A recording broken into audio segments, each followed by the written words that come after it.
And also they have one very interesting law. No one should die or ill in this place. Die or ill? Yes. How? What law is this? Is a law?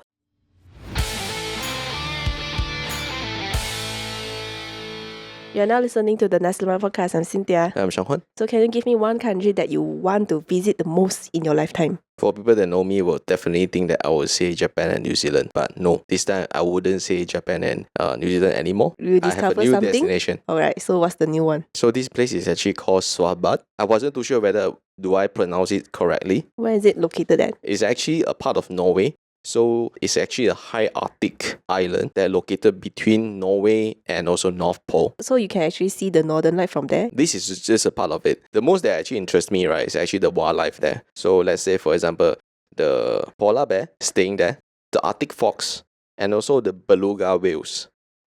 So basically, this is a place where you have high chances to actually see the wildlife, like polar bear, Arctic fox, and also the beluga whales. So do they have like a travel package kind of things, like for like a trip for you to go and witness all these animals? Apparently, okay, there's some interesting facts about this place, right? Which based on my research and also based on some of the YouTubes that I watch. So this place can be called as a small city. And also it's actually a part of Norway. But interestingly, right, this is a visa-free zone area in Arctic. So which means that visiting this Svalbard, you do not need visa. Okay, so other than witnessing all these animals, I mean, I personally like these animals as well. Other than this, what can you do in that country? Like what we say, as in like the aurora or the northern light. Mm-hmm. So that is one of the place that will have high chances of like witnessing and also watching the aurora light and the wildlife. And also there's another interesting fact about this place, right? Because it's a high Arctic. So basically during summer, there's few months the sun will never set. So they like 24 hours? Yes. Daytime? Oh, yes. Okay, there's some places I know that there's 24 also, daytime or 24 nighttime. And when it comes to winter, it's another side. The sun will never rise for a few months. So this is a very interesting place. And also they have one very interesting law for this place is that no one should die or ill in this place. Die or ill? Yes. What law is this? Is a law that no, but what if your time reaches and then you cannot die there, then you go to other places too? Yeah, this is a very interesting things that when I do research, right, I saw this specific law as in that no one should die or ill in this place. So because basically what they are saying, right, is that basically they do not, I mean, when pass away, definitely you will be buried, and they do not want any human bodies to be decomposed on this piece of island.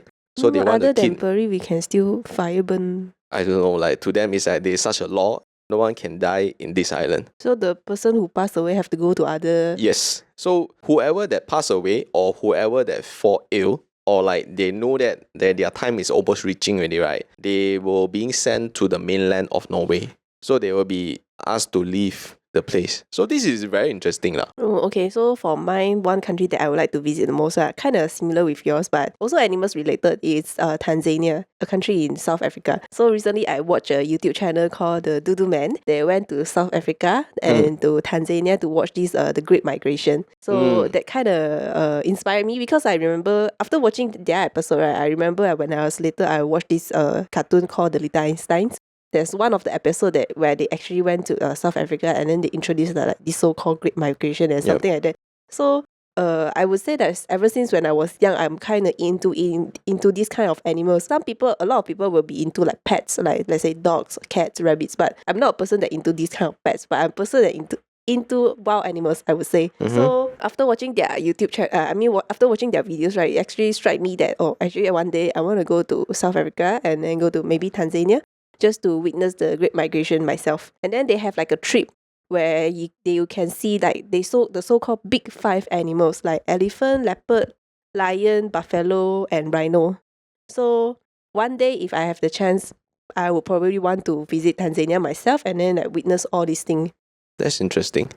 I never thought of like Africa or South Africa before because basically to me, I prefer something cold. I prefer a place that's really extreme cold. So basically, like Svalbard is definitely their common or normal temperature is like always -12, -20 sometimes. Then I think probably it's hard for me to go there because I'm a person that gets cold easily. I think probably there will be something. There's one activities, right? Like just now you asked what else can be done there, right? That will interest you most, which is basically you will be riding the what they call as in like Riding the polar bear. no. So basically they have this package, which is basically they will be riding the ice breaking ship. Ice breaking ship. Yeah, because basically it's Arctic, right? So basically the sea water is actually being frozen and freeze. So in order for the ship to actually went through They to have travel to break over, right? all the ice. They have to break the ice. Okay, So interesting. and then they will actually bring you to the North Pole, and you can actually personally land it on the iceberg. Oh, okay. I mean, to be honest, after listening to what you said, I'm actually quite interested. Like polar bear, beluga whales, and what I don't know, Arctic fox. Right? Yeah, shit. I'm damn into all these things, but the problem is that the temperature there is really, really too cold already. I can't even tahan Malaysia temperature when it's a little bit cold, something like that. This is how weak I am with temperature, cold temperature. No, just basically temperature sensitivity different. Okay. Yeah. So just now, actually, I'm quite surprised that when you mentioned this country, because like what you mentioned just now, whoever knows you, like you're very into Japan. So last time when I was researching about the most visited country, right, Japan is actually ranked 11 of the most visited country. Yep. And correct. Malaysia, surprisingly, was ranked as like 14 ranked 14 as the top most visited countries. Malaysia boleh. Welcome to Malaysia, Madani. I mean, it's not surprise because many Westerners, right, especially those Americans and also Europeans or even British, they like Malaysia because they said, Malaysia is like a heaven to them. There is 24 hours of sun. See? So that's why I don't understand like people were like you. Why do you like cold weather? Because I'm staying in Malaysia. Malaysia is summer all the time. So I think probably because I belong there. I don't belong here. I think people who lives in Malaysia would prefer cold weather, correct. But those who live in like a cold weather, they prefer something like Malaysia, correct. A bit more summer kind so of. So this is more or less about our, when you have A, you want B, you have apple, you want orange. So yeah, I mean that's me lah. I believe you have some of your like British friends, like foreigners friends lah. Have they ever come to Malaysia? And yes. What's their impression? Okay. So when I was in UK, this gentleman actually asked me, "Hey, you Malaysians stay on top of the tree, right?" I was like, "No, we don't. No, we don't." So to me, it's like as a Malaysian, we know that we don't, and I was so surprised as in asking him, "So how do you know that we stay on top of the tree?" Yeah, true. Because a lot of people they only know like Singapore, Thailand, but not a lot of people know Malaysia. When you tell them about Malaysia, they have this impression that do you guys live all in trees? Like they can't imagine a city in Malaysia. Like correct. They thought like we are all forest, jungle. I mean, the another thing they remember about Malaysia, I mean that those time is basically KLCC. That's the only thing that they know. Let me share with you what my friend told me, how they know that we are staying on top of the tree. So they say whenever they take a flight, right? I mean, they take a flight or even they come across a Malaysia tourism video, right? Malaysia Truly Asia, what they show is Sabah, Sarawak, and then Orang Asli, Orang Iban, or so on. Like they are actually on top of a tree. I mean, in not to say specifically like that. I mean, in general, they are showing more towards like trees, nature kind of thing lah. Like we didn't really sell a lot of like cities. Maybe that's the reason why they thought like Malaysia is more nature based. My British friend thought we stay on top of the tree. I mean, nature is part of Malaysia, but because Malaysia is rich with all these like forests, nature. Yeah. So I mean, it's not their fault, and also it's not like the video fault. It just basically, the power of first impression, the power of media. So basically, you see what you see. And another thing that surprised me is that, so Malaysia ranked 14 for the most visited countries, right? And our neighbor, not Singapore, not Thailand, but Brunei, they are actually listed as the least visited countries. Oh, really? How to say? Like quite surprising, I would say. Brunei, least visited country in the world. I would thought is India. India, a lot of people visited though. India, there's quite a population there lah. So other than Brunei, there's like Tuvalu and Madagascar. I have no idea why Madagascar is in the least visited country in the list. But I think it's because not easy access for Madagascar. Oh, okay. The Madagascar, I can only remember the movie. I like the movie. Another country, the Tuvalu. This country I've never heard before. I also never heard before. I actually went to search, like, let's say, where is this Tuvalu and whatsoever. I assume it's actually African country. Not really. It's actually part of the British Commonwealth, and their annual visitor numbers is in the low thousands. Low thousands. Tuvalu is formed by 9 islands. Their population, right, total population is only around 12,000. Wow. They said that this island, right, okay, so basically, like what I mentioned, Tuvalu is like a part of a combination of 9 islands, part of British Commonwealth, and the only way for you to get to there is very limited because they are only connected to the rest of the world by just 2 flights per week. So which means you take 1 week to travel in, you take another week to travel out. But I'm interesting. kind of curious what activities are there. I think maybe it's gonna be interesting to discover there as well, because like not a lot of people know, because I don't like, actually to be honest, I don't like traveling to places that is so a lot of people go. Like for example Thailand. I feel like it's a bit overrated lah, personally. Yeah. So interesting. So let us do a little bit more study about Tuvalu. Maybe one day we're gonna talk about Tuvalu, or we personally visit. Okay, since we are talking about traveling to countries, right? Do you prefer book a tour with like a travel agency, or do you prefer to hire a Local tour guide. local tour guide, or do you prefer to travel by your own? Travel by your own, I don't mean as in like As in solo like trip. I do everything planning by myself. Planning everything by yourself. I am a person that will travel by my own. So which means that I will do my own planning, I will schedule my own journey and everything. I don't really like tour guide or even local tour guide. I But don't what know. if you are visiting a country that you are not familiar with their language? Like let's say, okay, we can speak multiple language, right? Like let's say if I visit to the US or the UK, I can understand them. I can definitely travel by my own. But let's say if I'm a travel to a country that I'm not familiar with their language, I think I would prefer to travel like with a tour guide. At least they can bring us, like not being deceived by someone there. If let's say your preferred location destination, the Tanzania or whatsoever, South Africa, right? Definitely you need local tour guide. Because basically without local tour guide, I don't think you have. I don't think I can. You have all the facilities. I don't think I can survive. Yes, there. correct. Yeah, you need someone to drive you. You need someone to familiar with the location. And also like what you said, you need someone to familiar with the languages. Can speak to the local. Yeah.